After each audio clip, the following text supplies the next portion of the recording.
अस्सलाम वालेकुम वरहमतुल्लाहि वबरकातुहू। इत्तेहाद न्यूज में आप सभी का खैर मकदम है। आज इतवार है और हर हफ्ते की तरह एक और समाजी मसाइल पर बात करते हैं। आज का मौजू भी बेहद संजीदा है। आज बात करते हैं बच्चों का गुम होता बचपन। जी हाँ, आखिर बच्चों का बचपन आखिर गुम क्यों हो रहा है। आज की इस तेज रफ्तार जिंदगी में हमने अपने बच्चों को कहां लाकर खड़ा कर दिया है। क्या कभी इनकी सेहत का भी ख्याल खुद वालिदैन बनकर हमने किया भी है। बच्चों की सुबह अलार्म से होती है, ब्रश के बाद कुछ पढ़ाई, फिर नहाना वगैरह, नाश्ता कुछ किया कुछ नहीं किया, कुछ तो प्लेट में ही रह जाता है। फिर भारी भरकम बस्ता लिए छोटे 11-12 साल के बच्चे स्कूल की तरफ निकल पड़ते। आंखों में नींद का खुमार वैसे भी नजर आता रहता है। बहरहाल स्कूल जाकर जब शाम लौटते हैं तो अभी ट्यूशन बाकी होती है, एक्स्ट्रा क्लासेस, एक्स्ट्रा एक्टिविटीज, और इन्हीं में वक्त निकल जाता है और इसी तरह बच्चे बड़े होते रहते हैं। आखिर कौन सी तरबियत से हम इन्हें आरास्ता कर रहे हैं। कहाँ वालिदैन बच्चों के करीब होकर उनसे वक्त गुजारते हैं। पता नहीं हम कौन सी नस्ल को तश्कील देना चाहते हैं। कॉम्पिटिटिव दुनिया में अपने बच्चों को भी इस रेस में एक जानवर की तरह दौड़ लगाने की फिक्र में आखिर किस तरह के हालात हमने अपने बच्चों की बना रखी है। पहले और अब कितना फर्क है। पहले बच्चे स्कूल जाकर घर लौटते तो मैदानों में अपना वक्त गुजारते, सेहतमंद वर्जिश के लिए भी वक्त हुआ करता था। दौड़ धूप, अलग अलग तरीकों के खेल खेल कर लौटता तो होमवर्क के साथ रात में अच्छी नींद कर सुबह तरोताजा होकर स्कूल की तरफ दौड़ पड़ते। घर खानदान बड़े होते तो दादा दादी, नाना नानी के करीब बैठकर कहानियां भी सुनते। अड़ोस पड़ोस के बच्चे मिलकर खूब खेल लेते। बीमारी का नाम ही नहीं हुआ करता था। लेकिन अब जिंदगी जीने के तरीके बदल गए।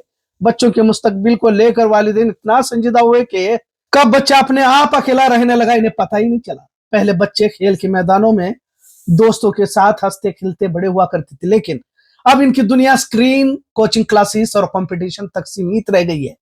स्मार्टफोन, टैबलेट और सोशल मीडिया ने बच्चों का ध्यान खेलकूद से हटाकर वर्चुअल दुनिया की तरफ मोड़ दिया है। बच्चे घंटों ऑनलाइन गेम्स या सोशल मीडिया पर वक्त बिताते रहते हैं, जिससे उनकी तख्लीकात और समाजी जिंदगी मुतासिर हो रही है। मुसलमानों में तालीम को लेकर बड़ी संजीदगी तो देखी जा रही है। कोशिश अच्छी है, होनी भी चाहिए, लेकिन बच्चों का गुम होता बचपन आने वाली नस्ल को संवार नहीं सकता। जब जज्बात एहसास खत्म करके आप तालीमी मैदान का माहिर भी बनाएंगे तो समाज के लिए बेहतरी नहीं ला सकता। उसे पहले जहनी और जिस्मानी तवानाई से आरास्ता करना पड़ेगा। स्कूल के साथ बच्चों के लिए मैदानों का इंतजाम भी होना होगा। अपार्टमेंट कल्चर भी नुकसानदेह है। जाहिर है, जब सीमेंट की इमारतें ही हर तरफ खड़ी होंगी तो बच्चों के खेलने कूदने के लिए जगह कहां से होगी। अब इन मसाइल पर समाज माशरे को सोचना होगा। अब कल ही कौड़ी पीरा के जुलूस में कम उम्र बच्चों ने तलवारों से हमला किया। आखिर क्या पैगाम देना चाहते हैं। कहां से कम उम्र के बच्चे इतने वायलेंट हो रहे हैं। एक तरफ हम पढ़ाई के पीछे बच्चों को एक जहनी मरीज बना रहे हैं, तो दूसरी तरफ किसी तरफ बिना मौकूफ के जिंदगी गुजारते कमसीन नौजवान। माशरे में एक तरह का इनबैलेंस देखने को मिल रहा है। अगर मासूम बच्चों को इस तरह जहनी मरीज बनाया जाने लगा तो बड़ा अफसर तो बनने से रहा, पर अपने आप में खामोश और तन्हा रहने की आदत आपसे भी दूर कर देगी। आप देख सकते हैं कि बच्चों के चेहरों पर थकान सी हमेशा देखने को मिलती है। बच्चों को छोटी सी उम्र में दवाइयों का आदी बनाना पड़ रहा है। विटामिन और टॉनिक बचपन से ही पिलाया जा रहा है, क्योंकि डॉक्टर ने बच्चों में विटामिन कम होने की बात कही है। लिहाजा सुबह शाम मोबाइल में एडल्ट कंटेंट भी वक्त से पहले जवान बना रहा है। बच्चों का बचपन कहीं खोता जा रहा है, इससे हम इनकार नहीं कर सकते। लड़कियां और लड़के दोनों भी अपने रास्तों से भटक रहे हैं। अगर पढ़ाई के नाम पर बच्चों को जहनी मरीज बनाना गलत है, वही पढ़ाई से दूर होकर सड़कों पर आवारागर्दी करने वाले कमसीन नौजवान भी माशरे के लिए नुकसानदेह है। पर बात उन बच्चों की ही करते हैं जो महज 10-12 साल के हैं और इन पर जहनी दबाव डाला जा रहा है। दूसरों के मुकाबले में हमारा बच्चा ज्यादा नंबर लाए की रेस बचपने को छीन रही है। अच्छे ग्रेड्स लाने का दबाव बच्चों पर डाला जाता है। कोचिंग क्लासेस, ट्यूशन, होमवर्क और एक्स्ट्रा एक्टिविटीज ने खेल कूद का वक्त ही छीन लिया है। बच्चे अब पार्कों के बजाय मॉल में अपना वक्त गुजारते देखने को मिल रहा है। वालिदैन ज्यादा काम होने की वजह से बच्चों की तरफ तवज्जो नहीं दे पाते और अब तो माँ भी काम करने लगी है।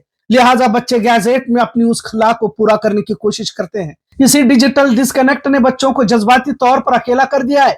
भले इस मसले को कोई संजीदा मसला समझे या न समझे, क्योंकि कुछ लोग कहते हैं वक्त के साथ बदलना पड़ता है। यकीनन बदलना पड़ता है, लेकिन एक सेहतमंद समाज ही सेहतमंद मुस्तकबिल की नींव रख सकता है। आने वाली नस्ल समाज में बदलाव ला सकती है।